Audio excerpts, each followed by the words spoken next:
Capítulo 28. Espera. Madame estava no canto do bar escuro, o único ponto iluminado por um pequeno abajur que descansava sobre uma mesa antiga. Ana chegou sem fazer barulho, mas Madame levantou os olhos do jornal em suas mãos e acenou para ela se aproximar. Ana, bom que chegou, disse Madame. Sua voz era baixa, mas carregada de urgência. Madame, venho pensando. Precisamos mesmo nos encontrar sempre em pessoa para essas coisas? No mundo atual existem videochamadas, sabe? Respondeu a garota, puxando uma cadeira e sentando-se. Madame balançou a cabeça e deu um gole em sua bebida.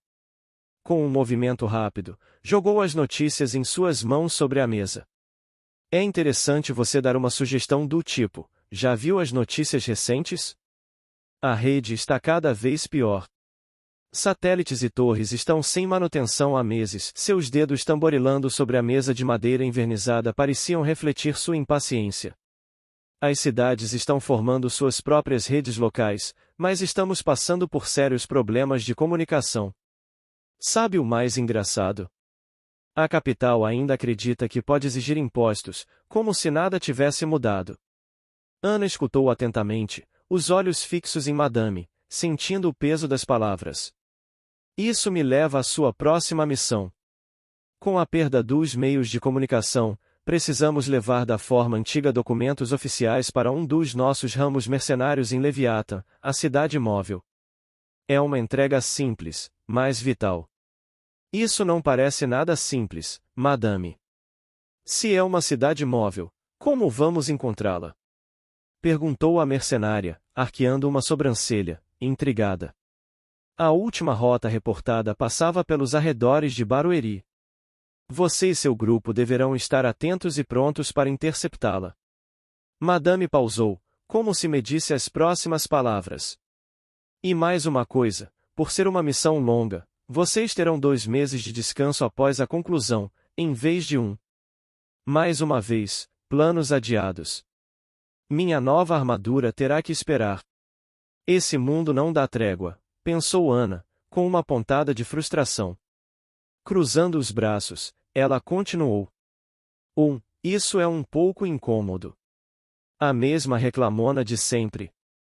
Bom, não acho que tenho escolha, fico no aguardo do relatório com mais informações, espero que o pagamento valha o esforço.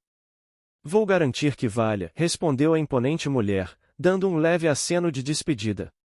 Deixando o bar, Ana passou rapidamente para ver o estado de sua mãe, onde deixou um bilhete para Jasmine, a qual não voltou a ver depois da briga. Em seguida, convocou uma reunião urgente com os demais integrantes da Ironia Divina, explicando os detalhes da missão e partindo logo em seguida. O grupo se viu cercado por uma ameaça grotesca e inesperada, de um bando de 6 mordedores, seres horrendos que habitavam as florestas esquecidas do território de Barueri. Eram criaturas altas, ultrapassando 2 metros de altura, com corpos esguios e pele pálida que parecia quase translúcida à luz do entardecer. Sem olhos, e sem braços, seus rostos eram dominados por mandíbulas descomunais que se abriam de maneira anormal, quase se dividindo ao meio, revelando uma fileira dupla de dentes afiados como navalhas. Estou lutando tanto quanto antes. Estas armas deveriam tornar isso mais fácil, não? Reclamou Júlia, esquivando-se por pouco de uma mordida que quase pega metade de seu rosto. Alex, limpando o suor da testa, olhou para sua companheira, incrédulo com as palavras ilógicas. Somos Rank I, mas estamos derrubando monstros Rank C. Isso diz alguma coisa, não? Olha o que você acabou de fazer. Júlia observou um dos mordedores se contorcendo no chão, incapacitado pelos choques elétricos da sua espada. Ah, é verdade! Exclamou a caçadora, um sorriso se formando enquanto a confiança renovada fluía em suas veias. Ela ergueu sua Nodashi e, com um grito de guerra, avançou novamente, cortando o ar e encontrando a carne de outro dos mordedores. A eletricidade da lâmina chocou o corpo do monstro, fazendo-o convulsionar antes de cair. Eram apenas ferimentos leves, mas abria espaço para o grupo respirar em meio à luta. Alex, já adaptado às manoplas de terra que aumentavam sua força e defesa, enfrentava 2 mordedores de frente. Cada soco que ele lançava era potencializado, fazendo a terra sob seus pés vibrar. Um dos mordedores conseguiu se aproximar demais, mas ao invés de morder, foi recebido por um poderoso soco que o lançou vários metros para trás, seu corpo deixando um rastro na vegetação amassada. Deixa comigo, Alex.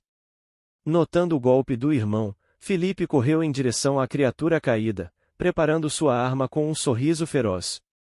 Vamos mostrar a eles como fazemos. Ajustando rapidamente o ângulo do pulso para uma linha de tiro que não colocasse seus companheiros em perigo, ele disparou.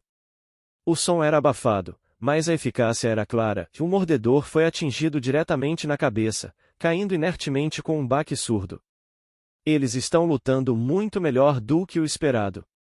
Não posso dizer o mesmo de mim mesma, pensou Ana. Em posição de combate, ela brandia sua longa faca, cuja lâmina brilhava com uma luz avermelhada a cada movimento. Em meio aos golpes, um poderoso corte horizontal acertou o vácuo, com a criatura se esquivando com uma agilidade desconcertante. Brainer, os outros vão se virar, vamos focar na nossa luta. Escondido atrás de uma árvore, o bibliotecário olhava a luta com olhos fascinados, mas foi desperto ao ouvir o grito da mercenária. Certo, me dê um minuto, disse o jovem, abrindo um estranho livro e começando a soltar incessantes murmúrios. O ar começou a rodar ao redor da garota, e seu corpo ficou instantaneamente mais leve. Caramba, sinto como se estivesse voando. Se eu soubesse que você era tão útil, teria te convencido a entrar para o grupo muito antes. Ela disparou novamente contra o estranho ser. Com um salto, o mordedor voou com a mandíbula aberta em direção ao seu braço direito, mas um giro rápido de desvio abriu a brecha para um contra-ataque, onde Ana acertou várias punhaladas seguidas no estômago agora exposto. A luta se intensificava a cada minuto que passava, e embora os mordedores fossem formidáveis, o grupo demonstrava uma sinergia e um poder que os faziam começar a virar o jogo. No meio do caos, a estratégia de luta se adaptava constantemente. Apesar de estar tendo dificuldades, Ana coordenava os movimentos, gritando instruções sobre quando recuar ou avançar. A neblina da manhã começava a se dissipar, e a luz do sol começava a iluminar o campo, revelando mais claramente a extensão de seu desafio.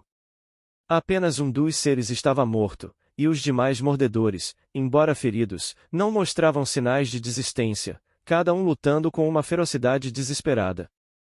A luta continuava, e o desgaste era visível em todos. Respirações pesadas, suor misturando-se com a sujeira e o sangue, tanto dos mordedores quanto dos mercenários. Por que ainda parece tão difícil? Pensava Júlia, enquanto desviava de outro ataque. Ela sentia-se impaciente, e uma pontada de frustração era expressa em seu rosto. Ruiva idiota, concentre-se. Use o que treinamos, sinta a arma como uma extensão do seu próprio corpo. Gritou Ana, percebendo a hesitação momentânea da jovem. Você não vai longe falando assim com os subordinados.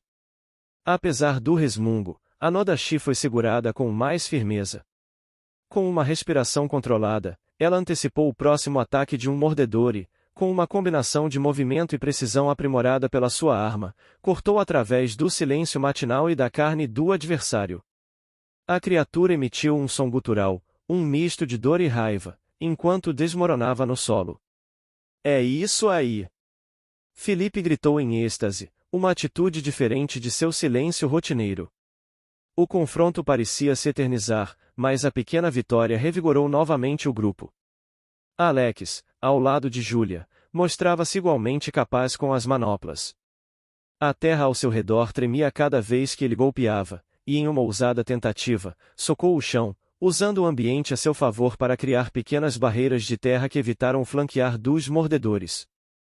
É assim que se luta! Gritou ele, para si mesmo, reafirmando sua capacidade recém-descoberta. À medida que a luta se desenrolava, o grupo começou a empurrar lentamente as criaturas de volta para a floresta. A batalha culminou em um momento de clareza e violência bruta, onde o senso de unidade do grupo nunca esteve tão palpável.